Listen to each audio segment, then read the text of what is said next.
என் பெயர் K. Vinodhini, 9th standard. Plastic கழிவுகளை வீணாக்காமல் அவற்றை பயனுள்ள பொருட்களாக மாற்றி சுற்றுச்சூழலை மாசை குறைப்பது. தேவையான பொருட்கள்: பழைய பிளாஸ்டிக் பாட்டில்களை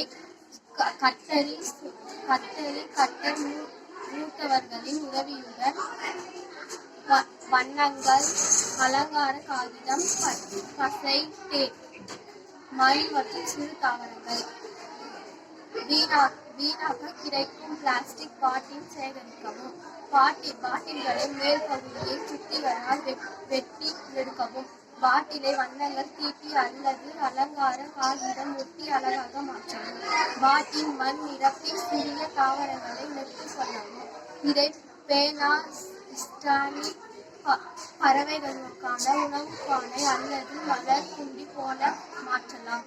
கண்காணிப்பு: பிளாஸ்டிக் பாட்டில்கள் குப்பைகள் போடாமல் பயன்படுத்தக்கூடிய பொருட்களாக மாறுகின்றன. இது சுற்றுச்சூழலை சுத்தமாக வைத்திருக்க உதவுகிறது. முடிவு: பிளாஸ்டிக் மீண்டும் பயன்படுத்துவது மாசை குறைக்கும், வளங்களை பாதுகாக்கும் மற்றும் நம்மை சுயமாக பயன்படுத்தும் சுற்றுச்சூழலுக்கு நல்ல வழியாகும்.